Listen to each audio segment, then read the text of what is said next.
제게 남겨진 부담이 어떤 건가 하면, 여기서 사역을 하면서 수십 명의 사람들이, 형제자매들이, 청년들이, 학생들이 예수를 믿고 예수가 믿어져서 그 기쁨, 그 평안, 진리를 발견한 그 희열로 들뜨고 춤추고 행복해했던 사람들이 한국으로 돌아갔습니다. 호주로 갔습니다. 카나다로 갔습니다. 미국으로 갔습니다. 전 지금 정말 궁금한 게 있습니다. 아랍에미레이트로 갔습니다. 정말 궁금한 게 있어요. 그들은 지금 어디서 무엇을 하고 있을까? 그들 가운데 여전히 기쁨 속에서 점점 더 심한 좁은 길, 그 험한 길을 그들이 가고 있고, 인생 자체가 쉽지 않아서 때로는 낙심하고 때로는 한숨 쉬고 때로는 눈물 지을지라도 그들이 지금 어디서 무엇을 어떻게 주님과 동행하고 있는지가 너무나 궁금하고 두렵습니다. 전 두려워요. 너무나 두렵습니다. 한때는 예전에 복음을 전해서 거듭난 형제와 자매들의 이름을 적어놓고 그들이 어디서 무엇을 하고 있는지를 생각하면서 전화하고 이메일을 보내고 했던 적이 있었습니다. 그런데 예상과 달리, 기대와 달리 그 삶을 온전하게 잘 한 걸음 한 걸음 나날이 주님을 알아가는 기쁨 속에서 살고 있는 사람들이 그렇게 많지 않았다는 사실입니다. 심지어는 교회로 모이는 것에도 등한히 하는 형제와 자매들조차도 보았습니다. 물론 교회로 안 나간다고 그들이 교회가 아닌 것은 아닙니다. 그들은 언제나 영원히 교회입니다. 만일 그들이 정말 성령과 말씀으로 새롭게 태어난 존재라면. 저는 저에게 묻습니다. 그리고 여러분에게 묻습니다. 여러분은 지금 어떤 종류의 밭입니까?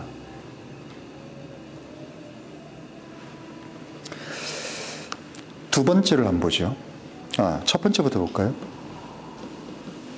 길가에 뿌려진 씨앗이다.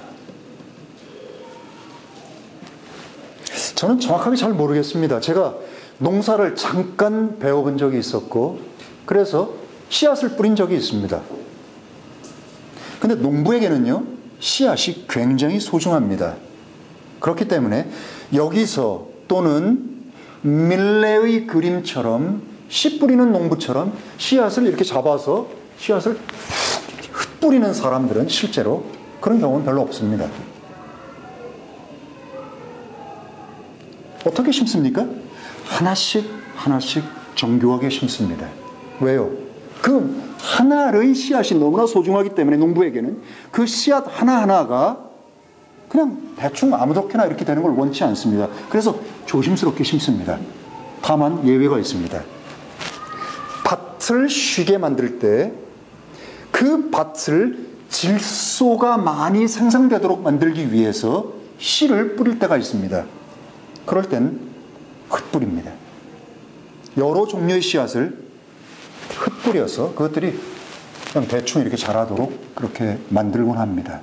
전 이 경우 정확하게 어떤 경우인지는 잘 모르겠습니다. 그렇지만 씨앗을 뿌린다라고 되어 있고, 씨앗을 이렇게 우리처럼 우리가 연상하듯이 이렇게 뿌리는 건지, 아니면 씨앗을 이렇게 뿌려도 흙에 튀어가지고 떨어지는 것들이 분명히 있을 겁니다. 어떤 건 정확히 잘 모르겠습니다.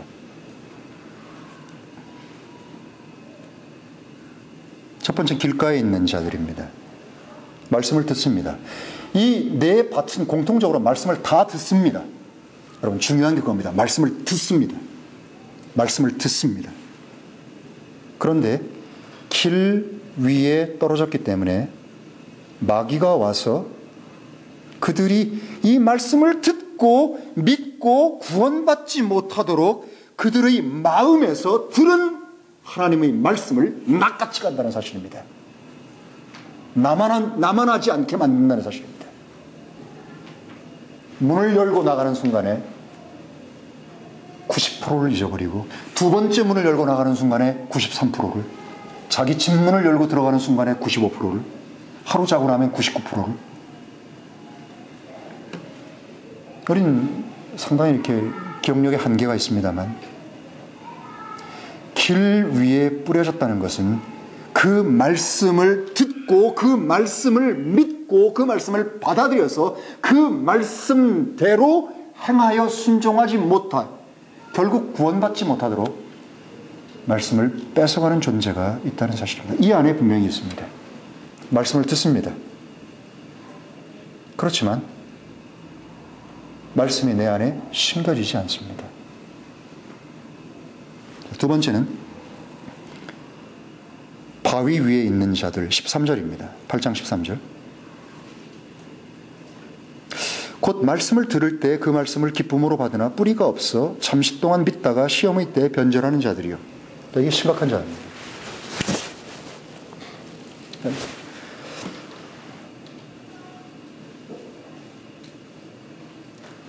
말씀을 듣고 말씀을 들을 때 그 말씀을 기쁨으로 받는다는 사실입니다. 예수가 내 죄를 위해서 십자가에서 돌아가셨다는 사실을 기쁨으로 받습니다. 마음이 기쁨이 넘칩니다. 내 죄가 용서됐어. 나는 이제 천국에 갈 수 있어. 나는 구원받은 거야. 그런데 문제는 즉시 기쁨으로 말씀을 받지만 뿌리를 내리지 못하고, 왜요? 그 밑에 돌밭이 있기 때문입니다. 흙이 얇습니다. 흙이 얇다는 얘기는 그 아래에 있는 돌이 햇빛에 의해서 따뜻해져 있습니다. 그렇기 때문에 즉시로 반응을 합니다. 그렇지만 오래 가지 못합니다. 뿌리가 없어 잠시 동안 믿다가, 여러분 뭐라고 되어 있습니까? 믿다가 라고 되어 있습니다. 믿다가 잠시 동안 믿습니다. 시험의 때에 변절하는 자들이라고 했습니다. 배신자. 배신자. 배도.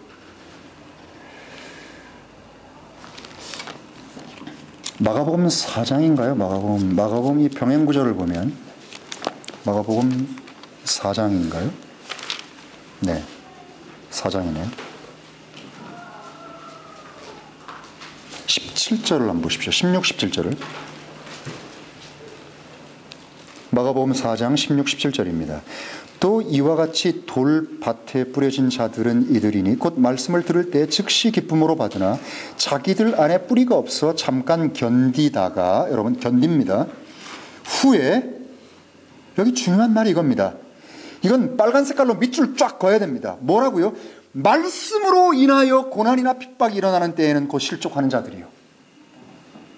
말씀이 자기 귀에 듣기 쉽고 자기에게 유익하고 자기에게 도움이 되는 것들은 받아들이지만 그렇지 않은 말씀, 어떤 겁니까? 우리 이번 주에 광고한 것처럼 자기 부인에 대한 얘기라든가 십자가를 지는 것이라든가 좁은 길 좁은 문이라든가 말씀 그대로라든가 십자가 얘기 딱 하면 걸려 넘어집니다.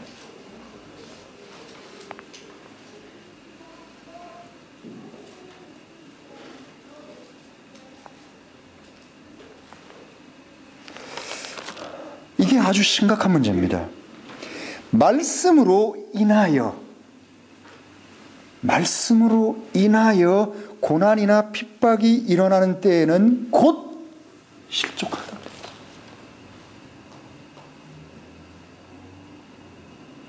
무슨 열매를 맺겠습니까? 빈 껍데기뿐입니다. 그 다음요. 누가복음 8장 14절로 다시 좀 돌아가 보죠. 가시나무들 사이에 떨어진 자들은 이들이니 곧 말씀을 듣고서 나아가다가, 여기도 나아간다고 했습니다. 믿다가 나아가다가 이 생의 염려와 부와 쾌락으로 질식당하여 완전함에 이르는 열매를 맺지 못하는 자들이라. 어떤 열매를 맺었을까요? 열매 비슷한 건 있습니다. 근데 그건요, 밥을 지어서 먹을 수가 없어요. 여러분 그런 거 보셨죠? 여러분 쌀떡종에서 이렇게 펼쳐보면 아주 못생기고 길쭉하고 삐쩍 말라서 이게 쌀인지 뭔지 모르는 것들이 어쩌다 보면은 있습니다. 정미소에서 그것들을 다 가려져 합니다만 간혹 들어갈 때가 있습니다. 여러분 그거 밥 짓습니까? 뽑아내지 않습니까? 그것들요. 주부들 밥할 때 반툼 이렇게 쭉 찢어진 거라든가 검은 색깔이 이렇게 있는 거, 여러분 그거 그냥 밥합니까? 아무리 그것이 아까워도? 모르겠어요. 옛날처럼 똥구멍이 찢어질 정도로 가난할 땐 그거 잘라가지고 아니면 옆으로 이렇게 해가지고 그거 밥 했을지도 모르죠. 지금 밥 합니까? 예수님이 그렇게 가난합니까? 안 가난하십니다.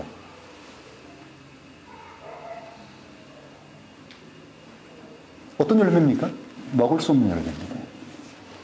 곳간에, 주님의 곳간에 들어갈 수 없는 열매입니다.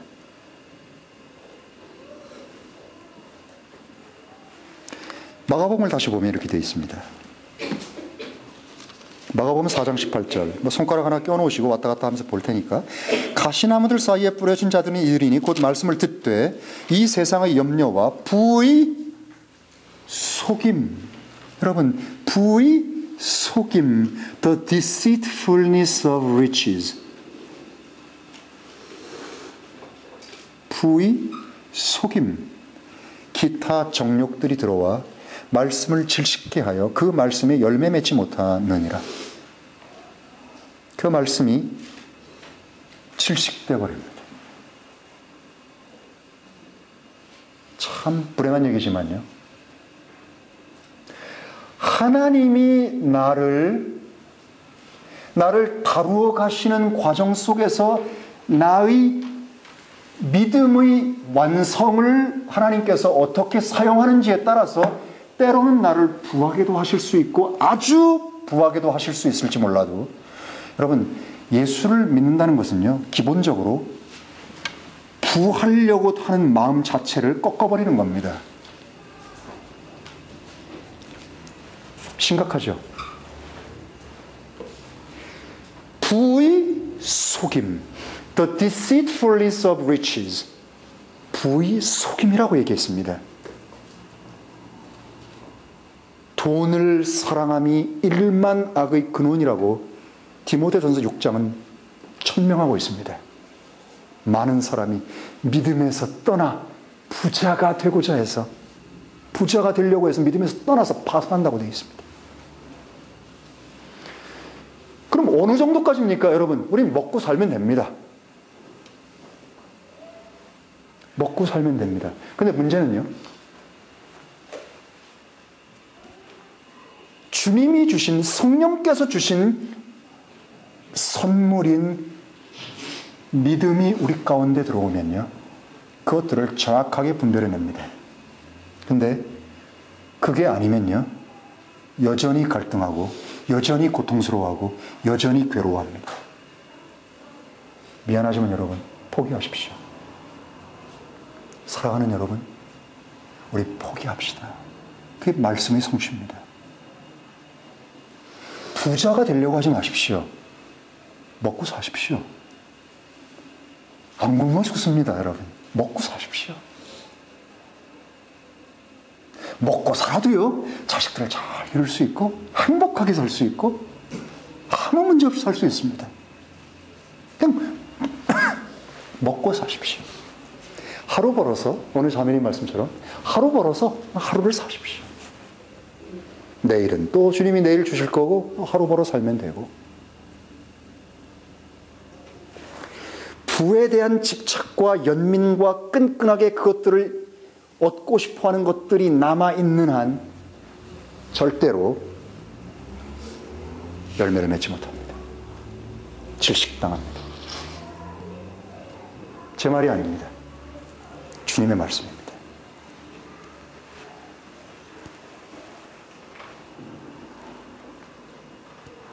여러분, 예수 믿는 건 부자 되는 게 아닙니다.